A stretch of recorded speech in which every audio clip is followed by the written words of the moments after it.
I want to say I'm a survival horror junkie, but knowing how diehard some other survival horror fans can be, it'd probably be more appropriate to say that I really love this genre of games. By this point in time, if you've seen one or all of my Resident Evil reviews, you know how much the series and the genre means to me.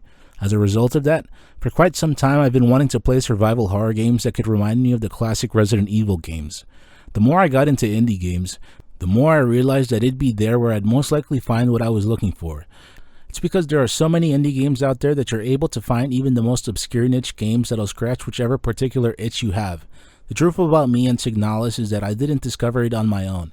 I'd like to be able to say that I did, but it was mainly thanks to word of mouth and how much praise the game got. I wasn't sure what to expect besides the fact that it was a survival horror game, so I went in as blind as I possibly could. The truth about survival horror fans is that we're a fickle bunch. Being a fan for nearly 30 years, I have first-hand experience with this. Even now, sometime after Remake 4 was released, fans are busy discussing what's next instead of fully appreciating what's in front of them. I realize that I can't generalize and put all survival horror fans into that statement, seeing as how the number of people included in that subculture is vast, and they each feel a particular way about the state of survival horror games and which direction they should go in. I say this because despite acknowledging that Signalis is in fact a survival horror game, it's different from what I've previously played. Throughout this review, I'll explore why I feel that way, what I liked, what I disliked, and why I ultimately grew to care enough about the game to where I was left wanting to buy a physical copy, which happens to be one of the highest compliments I can give a game I've initially played as a digital copy. For the first few hours, Signalis was more of a puzzle game. Most survival horror games make use of puzzles, but they're balanced between combat, exploration, and other aspects that make up the subgenre. During the first 2 or 3 hours, there were too many puzzles. Alongside that, I noticed that the difficulty of the puzzles would vary. I definitely liked that, but some came off as weird to me or hard even if you had access to files that were meant to help you. At the same time, there was one puzzle in particular, the water pump puzzle, where the solution was literally given to you. This could have been handled better so that the difficulty range for the puzzles wasn't so drastic. In continuing to discuss the first few hours of the game, I felt like I was playing it on easy mode. It felt imbalanced and didn't feel how a survival horror game should. I thought that it was too easy to walk around enemies. The few times I managed to get hit, it's because I was too relaxed instead of actively trying to mislead the enemy with my movements, which is a pretty well known and basic tactic in survival horror games. I occasionally did feel that I was in danger, but it wasn't to the same degree as with Resident Evil or Silent Hill. Despite having beaten the classic Resident Evil games more times than I can count and Silent Hill 1/2 a handful of times, they still managed to retain a strong level of tension during subsequent playthroughs. That's one of the reasons why I find them to be so replayable. It wasn't always this way with Signalis. In some areas there were tight spaces with enemies that led to Signalis feeling more like classic survival horror games. I realize that there's more to survival horror than level design, but if the gameplay and mood doesn't feel right as a result of it, the overall experience will suffer. I'm not trying to say that Signalis doesn't deliver, because it definitely does, in more ways than one, and that's something I'll eventually get around to discussing. For quite a while I grew accustomed to what Signalis had to offer. It was mainly puzzles, backtracking, and general enemies. It did a hell of a job creating a tense atmosphere that kept you on edge, but I still found myself wondering if there'd be bosses, or if the game would continue as is. By the time I got to the Big Daddy looking boss, I wasn't as satisfied I was hoping I'd be. It's mainly because that boss fight could have done more to stand out from what was already experienced. The boss definitely kept you on your toes, but the general enemies that also took part in the battle didn't add as much as you'd expect them to. What initially grabbed my attention were the gas canisters that happened to be in the room. It could be that I've played way too many games, so I come to expect things to be a certain way, but I was surprised to see gas canisters standing out in the room and not being able to use them during the fight. At first, I assumed that I'd be able to dish out a ton of damage by leading the boss to the canisters and firing at them, but the couple of times I tried that ended in failure. I then thought to myself maybe it's possible that they were usable and I just didn't figure out how to use them, but it's likely that they were mainly there for show. If so, I would have preferred for them to not have stood out as much as they did. It might not seem like that big of a deal, but had this been possible, I would have thought even more of this boss fight.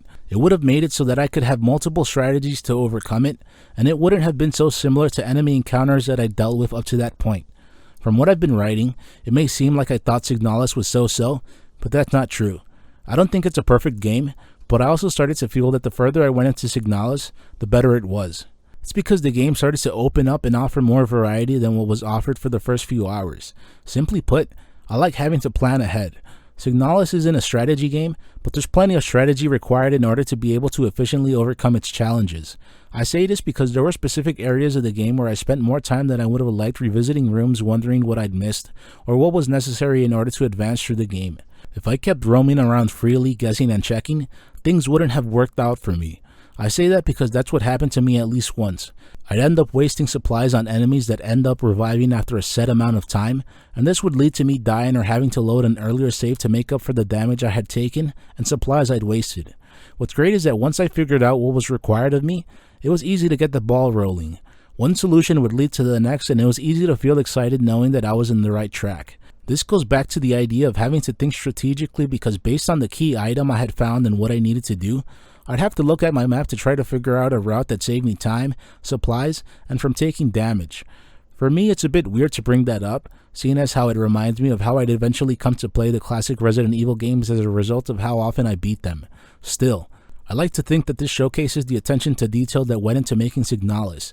Had it felt disconnected or as if it didn't flow naturally after a certain point, chances are that I wouldn't be praising this part of the game. I'm sure that it has to do with how many games I've played and even how many movies I've watched, but there's usually a certain point where it's clear that you're close to the end. One of my first thoughts towards the end of the game was how intimidating it was. I was in a new area and had multiple different things to take care of. It also didn't help that the game was harder than ever because of how many enemies there were. It makes sense, seeing as how most games get harder the closer you are to the end, but what felt a bit off to me was getting a lot of new weapons/ammo towards the end of it. I'm sure that some of you may be thinking that it's normal to get extra supplies before a boss fight or generally because you're in the final area/level, but I kept going back to what classic survival horror has led me to believe. It's the idea that you should have played in a conservative manner throughout the game and have been able to save enough to overcome whichever obstacles stand before you. It might be wrong of me to keep falling back on the idea that mechanics and gameplay systems from games that are nearly 30 years old at this point should still be valid in this day and age, but it's worth bringing up because it's clear that those games helped influence Signalis. I could be wrong and this has nothing to do with it at all, but for a while now I've thought it to be weird when a game starts to introduce something new just as you're about to beat it. For argument's sake, I'll unsurprisingly bring up the classic Resident Evil games and how they'd handled their endgame. It's not a surprise at all to see people discuss how the Resident Evil games and others like them made it so that it was possible for you to hit a proverbial brick wall. By that point, you could continue from an earlier save point, try to continue with what you had, or if you were really out of luck, you'd have to start from the beginning and be forced to learn from your mistakes. In the eyes of some, that's outdated or maybe even bad game design, but I think it's good because it adds to the tension that's already there, and it adds another consequence as a result of making poor decisions. The point isn't to create a punishing game that'll lead players away from it, but to make it so that there are high stakes. I know that doing so is successful because this is seen in games outside of the survival horror genre. I might be shooting in the dark here, but I like to believe that's one of the reasons why some players find novel ways to play and beat the Soulsborne games. The greater the challenge, the greater the feeling of accomplishment after having been able to overcome it. Prior to writing this review, I had the idea that I'd praise Signalis much more than I have. It's only after carefully going through my notes that I've learned that I had more issues with Signalis than I initially thought I did. Despite that, I still think it's an amazing game. I'm sure that there are parts of the story that went over my head and there might be more to discover despite having already beaten it. That's one of the reasons why I was left wanting to watch analysis videos on YouTube. Signalis and the Soulsborne games are completely different from one another, but there are similarities, much like when it comes to exploring the story away from the video game. That might seem strange to some, but seeing as how there have been entire books written on the lore that Soulsborne games have to offer, it shouldn't be a surprise at all. I don't think that Signalis is on the same level, but it still manages to deliver a haunting and atmospheric story that's also expressed through its gameplay. Even if it's just at the surface level, it's clear that the devs behind Signalis put a lot of time and effort into making it the experience it is. After I was done playing, I experienced something that doesn't happen on a regular basis. It might be a dopamine rush, but my head felt absolutely huge. It's a bit of an uncomfortable feeling, but I see it more as a good thing, because that tends to happen when I know I've finished enjoying something awesome. Besides that, it also left me putting off responsibilities in order to keep playing/eventually beat it. That doesn't happen too often, so you can take that as a sign of how much I enjoyed Signalis. Despite thinking it has flaws, Signalis is still a great game. The early sections weren't as strong as they could have been, the jump in difficulty from puzzle to puzzle was sometimes greater than I would have liked, and at times I felt like I wasn't as scared as I should have been. Having all of that in mind, Signalis still managed to deliver more pros than cons, whether it was the haunting atmosphere, being able to strategically plan things out in order to avoid wasting supplies, or the simple fact that it's an indie survival horror game that doesn't appear to be hastily thrown together. It's not a perfect game, but that doesn't matter. It's good to see that the survival horror genre is doing just fine outside of AAA gaming, and that's one of the reasons why I recommend Signalis. What did you personally think of Signalis? In what ways do you think it could have been improved? Should puzzles offer a similar level of difficulty, or is it okay for some to be simpler than others? If you enjoyed this content, please feel free to like, comment, subscribe, and share. Thank you very much for watching.